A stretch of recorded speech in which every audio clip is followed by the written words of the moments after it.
Hey, welcome. Welcome as we talk about budgeting.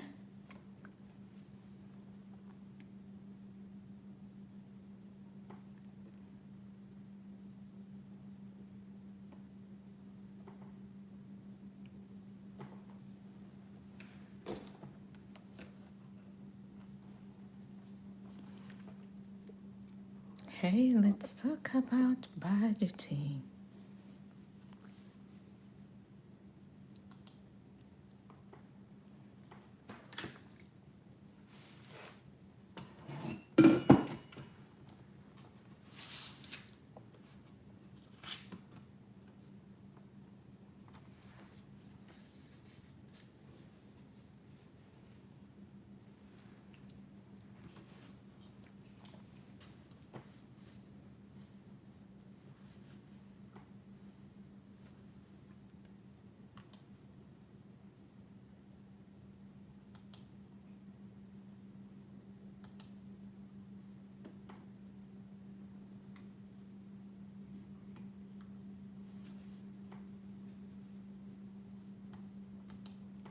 Hey,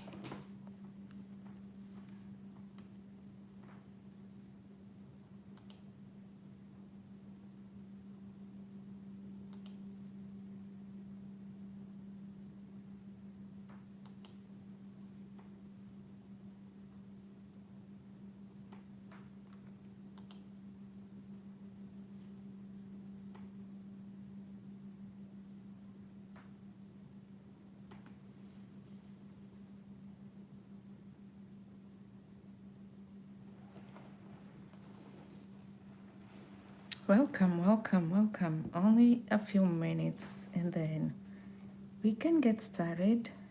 This is going to be very quick, and we're just talking about basic budgeting. You know, budgeting can be simple, but at the same time, very stressful for those who are not familiar with budgeting. So, if you are watching, welcome. And this is a quick financial video that I'm just going to talk about. And this is just to help us with budgeting because being able to plan with the money you have, whether it's $10, whether it's $100, whether it's $10,000, whether it's $1 million, is very important because by the end of the day, you want to be able to appreciate and plan with whatever you have. So if you're looking at the screen, I do have a master here, the master budgeting rule, which is the 50-30-20, right? Budgeting rule. Budgeting is basic, but it's not understood by everybody. So I see everybody who's watching on there. Thank you so much. And if you are able to tap the likes and give me those likes, and if you're able to follow, comment, share, subscribe, I appreciate. Hi, Mr. Ghost Killer. That's a funny name. Let's keep moving on here. So we do have the budget piece up there, and this is on Canva. If you have Canva, you can look at it. You can use it. You can edit it to suit your needs as an individual and even as a company, as a family. So we're going to look at the 50-30-20 rule. That's the main budgeting rule that we follow. And you can adjust it to suit you, whichever need you want.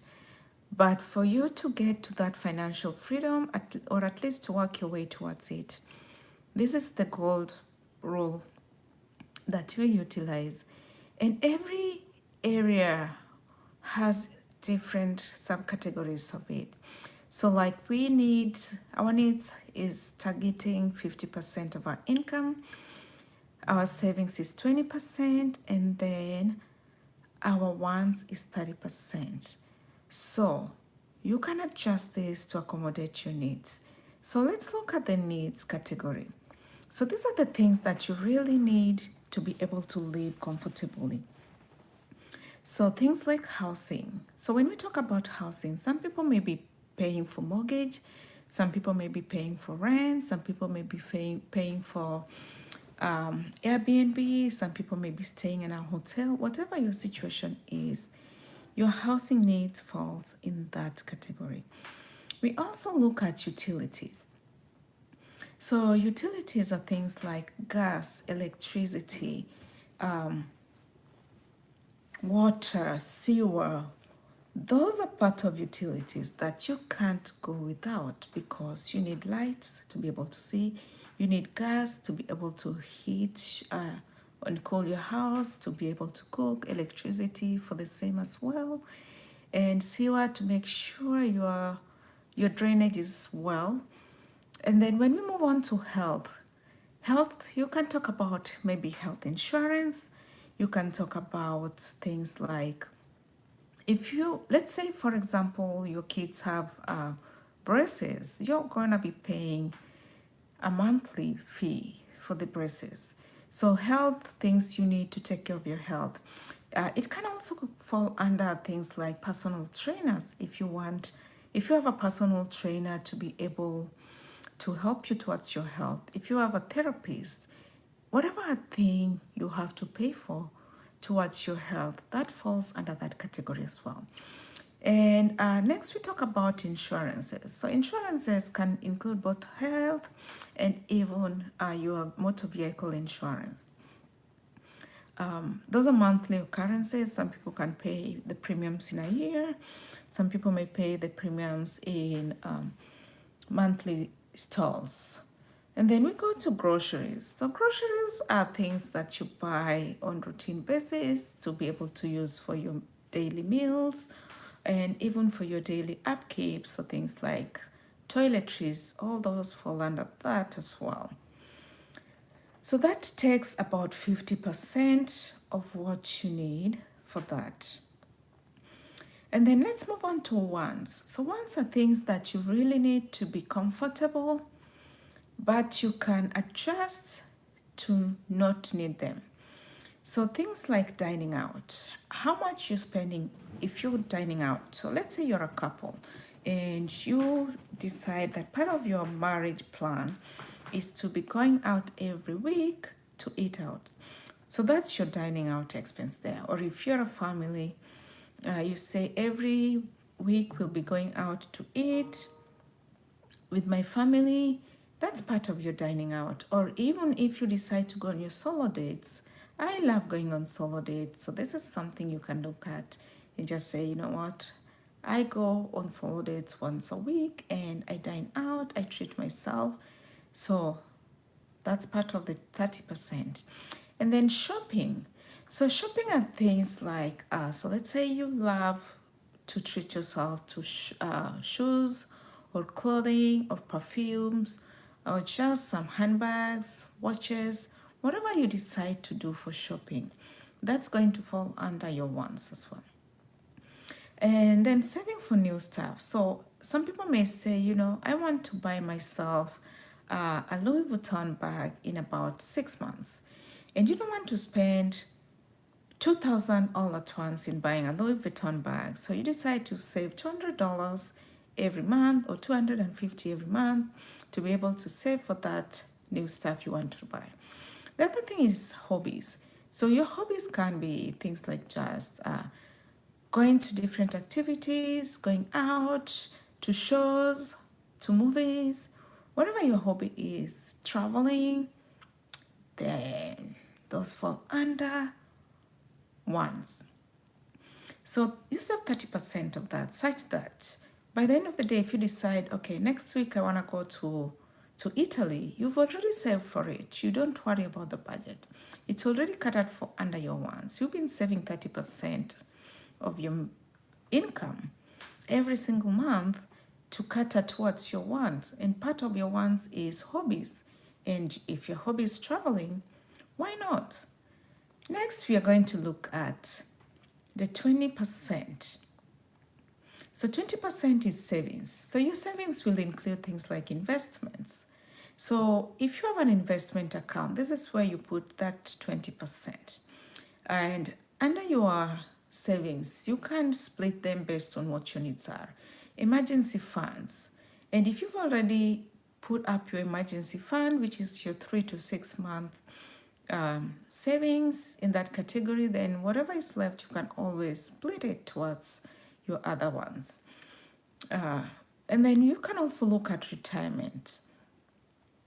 So your retirement, so things like 401k, 403bs, Roth IRA, traditional Roth IRA. So those fall under this category. Okay, and then of course, if you have kids, you can put money towards their college fund.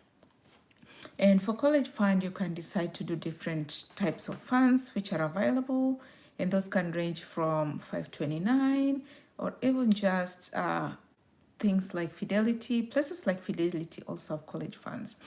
So let's look at these savings in a different angle. So let's say you are an older person, you've already, your kids are already done, they're in college, and they're done with, or let's say they're done, they're working, and you already have your emergency fund.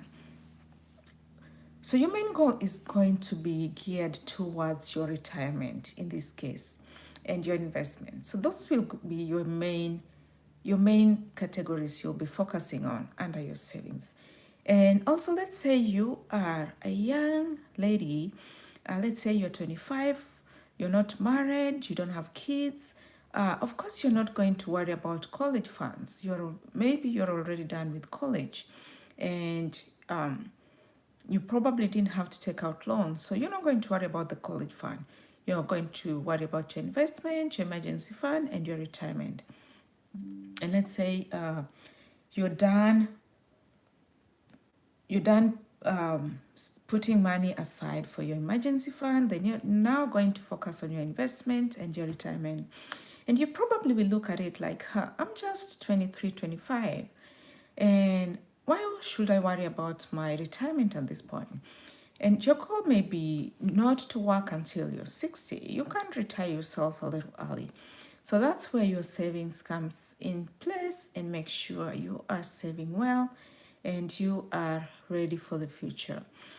So I just wanted to talk about this rule, the 50-30-20 rule, which is the basic budgeting rule, and it is the master one.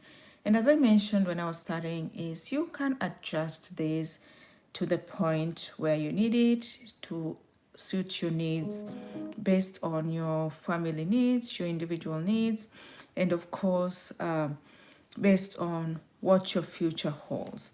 So this will be really a nice template to utilize. And if you're not budgeting yet, I'll definitely recommend for you to get started with that, because the last thing you want is to start living paycheck to paycheck, because budgeting is key. Once you start budgeting, it becomes a habit and you're not going to run away from it. And of course, when the worst goes to the worst, you're going to be able to sit back and reevaluate your finances and make sure you are ready for that. All right, everybody, it's been a pleasure talking to you guys about this budgeting rule, and I hope to come on live more with more budgeting tips and more financial information. And because all we want is to retire soon and focus on the future with positive mindset and positive upkeep. Thank you so much, and I do appreciate if you're watching. Please like, comment, subscribe, and share this live with your friends, your cycle, and hopefully we can all benefit in one way or another. Thank you so much. Bye.